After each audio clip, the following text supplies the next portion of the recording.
এবার দ্রুত গতিতে এগিয়ে আসছে ভারী বৃষ্টি। গত কয়েকদিন ধরে ঝলমলে আকাশ থাকলেও এবার কিন্তু আবহাওয়ার পরিবর্তন ঘটতে চলেছে বাংলার বুকে।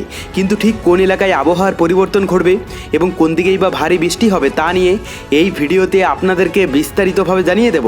আপনি ভিডিওটি অবশ্যই শেষ পর্যন্ত দেখবেন।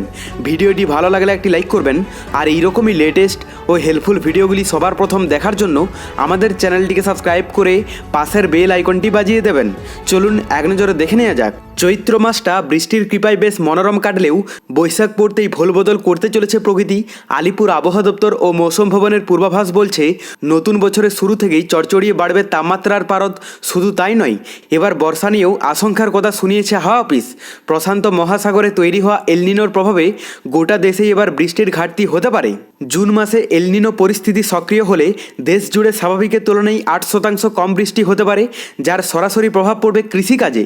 বৃষ্টির ঘাটতির পাশাপাশি এবার স্বাভাবিকের চেয়ে অনেক বেশি গরম সহ্য করতে হবে রাজ্যবাসীকে। মৌসুম ভবনের রিপোর্ট বলছে, বৈশাখের শুরুতেই পশ্চিমাঞ্চলের জেলাগুলোর পারদ 40 ডিগ্রি সেলসিয়াস ছাড়িয়ে যাবে। পুরুলিয়ায় তাপমাত্রা 41 ডিগ্রির ঘর ছুঁতে পারে। তবে আজ দক্ষিণবঙ্গের কিছু জেলায় বজ্র বিদ্যুৎ সহ হালকা বৃষ্টি হতে পারে। এই বিক্ষিপ্ত বৃষ্টিতে সাময়িক স্বস্তি মিললেও দীর্ঘমেয়াদী গরম কমবে না, বরং রোদের তেজ এবং আর্দ্রতাজনিত অস্বস্তি কয়েক গুণ বেড়ে যাবে। তো এরপর আমরা লাইভে আপডেটটা দেখে নেব। প্রথমে আমরা যদি আজ সকালের দিকে পশ্চিমবঙ্গের দক্ষিণবঙ্গের এলাকাগুলোর কথা বলি, তো এখানে কলকাতা থেকে শুরু করে হাওড়া, কৃষ্ণনগর, বর্ধমান, বোলপুর, এদিকে বহরমপুর, মুর্শিদাবাদ, ধানবাদ, আসানসোল, পুরুলিয়া, বাঁকুড়া, জামশেদপুর, চাকুলিয়া, খড়গপুর, চন্দ্রকোনা, কোলাঘাট, হলদিয়া, মোটামুটি দক্ষিণবঙ্গের সমস্ত এলাকার আবহাওয়া পরিষ্কারই দেখতে পাওয়া যাচ্ছে। কোথাও বৃষ্টির সম্ভাবনা নেই। উত্তরবঙ্গের যদি আপডেটটা দেখা যায়, তো এখানে দার্জিলিং, কালিম্পং, কার্শিয়ংয়ে হালকা বৃষ্টির সম্ভাবনা থাকলেও আলিপুরদুয়ার, কোচবিহার, জলপাইগুড়ির আকাশ সম্পূর্ণ পরিষ্কার থাকবে। আর বাংলাদেশের মধ্যে সমুদ্র উপকূলবর্তী এলাকাগুলোর আবহাওয়া পরিষ্কার দেখতে পাওয়া যাচ্ছে, কিন্তু ভিতরের এলাকার মধ্যে বিক্ষিপ্ত এলাকা জুড়ে বৃষ্টি হতে পারে, যার মধ্যে বিশেষ প্রভাব থাকবে সিলেটের কাছাকাছি এলাকা ছাড়াও সুনামগঞ্জ, জামালগঞ্জ, ময়মনসিংহ, শেরপুর, কিশোরগঞ্জ, হবিগঞ্জ, এই সমস্ত কয়েকটি এলাকাতে। বাদবাকি এলাকাগুলোর আবহাওয়া আপাত গতিতে পরিষ্কারই দেখতে পাওয়া যাচ্ছে।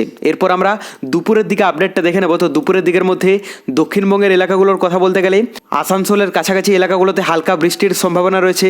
তার মধ্যে এখানে রঘুনাথপুর, দুর্গাপুরও পড়ছে এবং বাদবাকি এলাকাগুলোর আবহাওয়া পরিষ্কারই দেখতে পাওয়া যাচ্ছে। উত্তরবঙ্গের যদি আপডেটটা দেখে নিই, তো এখানে দার্জিলিং, কালিম্পং, কার্শিয়ংয়ে হালকা বৃষ্টির সম্ভাবনা রয়েছে। বাদবাকি জলপাইগুড়ি, আলিপুরদুয়ার, কোচবিহারের আকাশ পরিষ্কারই দেখতে পাওয়া যাচ্ছে। মানে এখানে সকালের মতোই একই থাকবে, খুব একটা চেঞ্জেস নেই। আর বাংলাদেশের কথা বলতে গেলে সমুদ্র উপকূলবর্তী এলাকাগুলোতে সেরকম ইফেক্ট না থাকলেও ভিতরের এলাকার মধ্যে বিক্ষিপ্ত হারে বৃষ্টি হতে পারে বিক্ষিপ্ত এলাকা জুড়ে।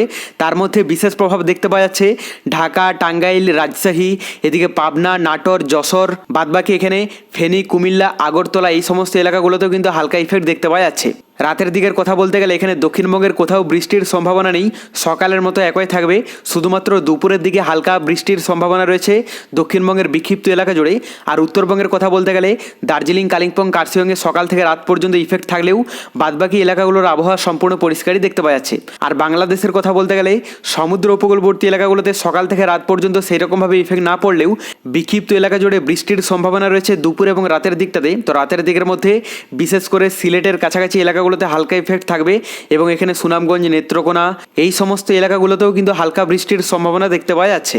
দেখুন, এই মুহূর্তে বঙ্গোপসাগরে নতুন কোনো সিস্টেম বা দুর্যোগ নেই, তবে মেঘের একটা স্পট পড়তে দেখতে পাওয়া যাচ্ছে।